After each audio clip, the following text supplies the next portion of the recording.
Assalamualaikum warahmatullahi wabarakatuh. Alhamdulillah, wassalatu wassalamu ala rasulillah wa ala alihi washabihi wa mawala.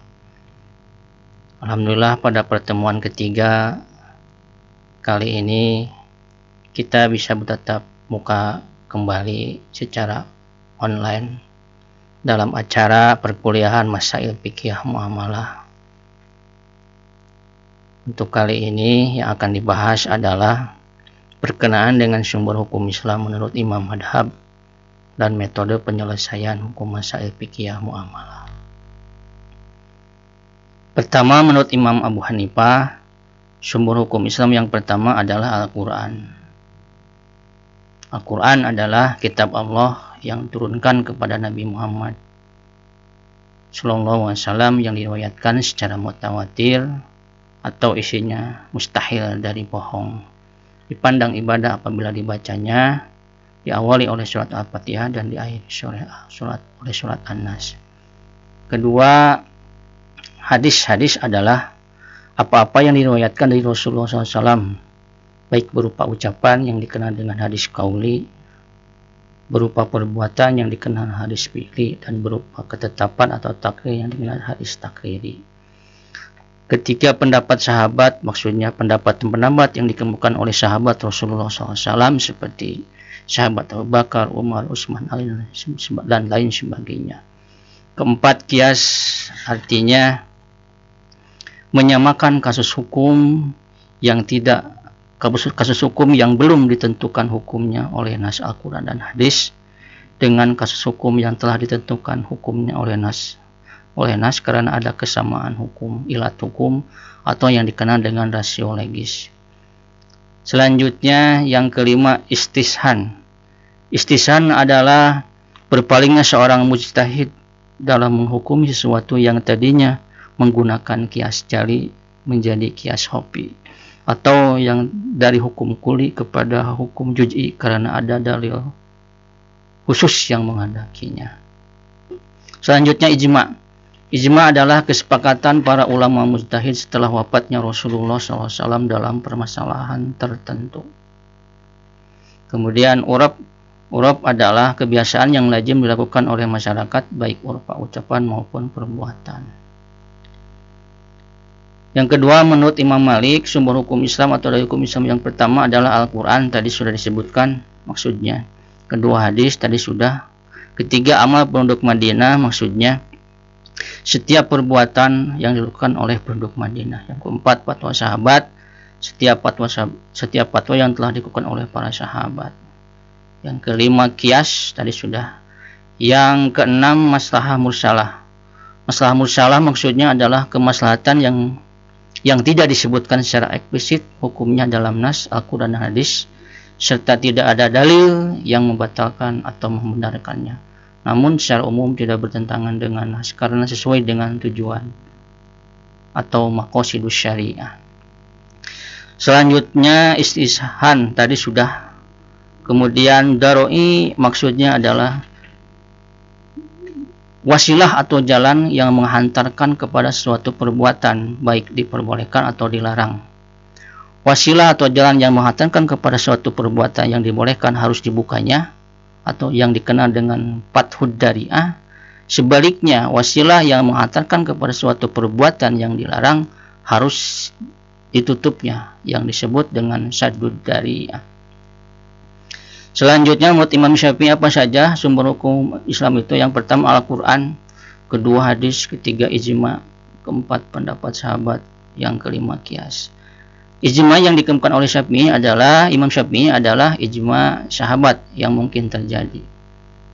Kemudian menurut Imam Ahmad bin Hambal, sumber hukum Islam itu yang pertama Al-Quran, fatwa sahabat, ijma', kias, maslahah mursalah, istishhan, daroi, dan istishab.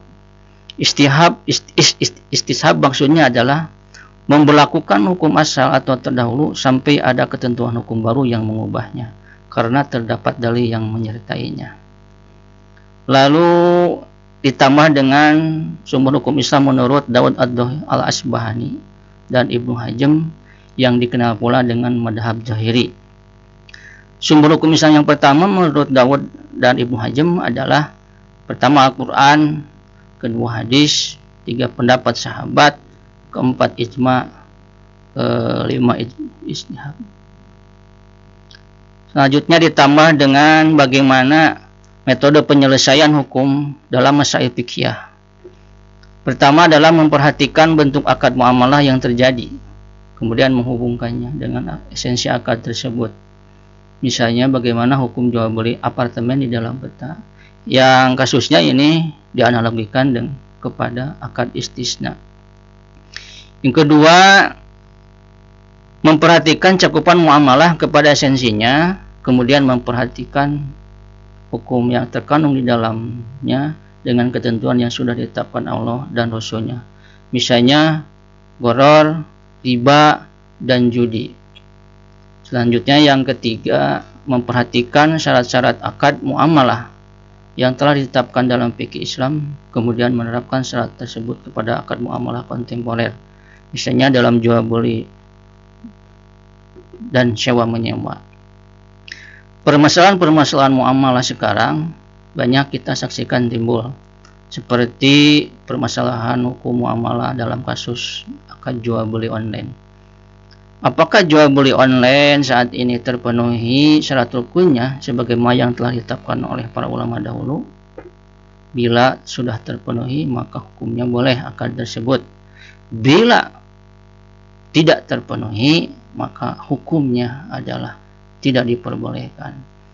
Nah, ini seandainya kasus tersebut hukumnya belum dijelaskan oleh para ulama dahulu, maka bisa dianalogikan kepada yang sudah ditetapkan hukumnya. Seperti tadi, pertama dalam masalah telah disebutkan tadi tentang bagaimana hukum jual beli apartemen di dalam peta, karena yang dilihat hanya petanya saja, tidak terlihat apartemennya di mana, hanya melihat peta. Dalam kasus ini bisa dianalogikan kepada akad istisna atau salam, atau yang dikenal dengan pesanan. Apa saja referensi yang perlu diperhatikan berkenaan dengan masail fikih muamalah, terutama yang berkaitan dengan sumber hukum Islam tadi sebagaimana tadi disebutkan.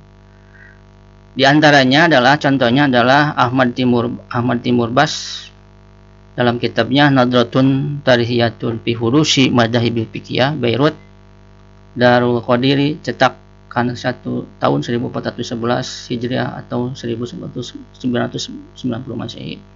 Yang kedua, Muhammad Abu Jahroh dalam karyanya Tarihul Madhahib Islamiyah, Darul Fiqh Arabi Juz 2.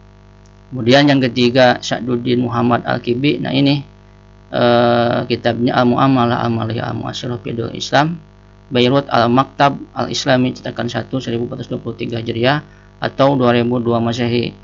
Nah, Al-Mu'amalah Amaliyah Al-Mu'asyarah Fidul Islam ini salah satu referensi yang menyinggung tentang masalah muamalah kontemporer. Demikian para mahasiswa, untuk pertemuan kali ini dicukupkan. Insya Allah di pertemuan yang akan datang kita akan kembali bertemu secara online dalam pembahasan yang berbeda.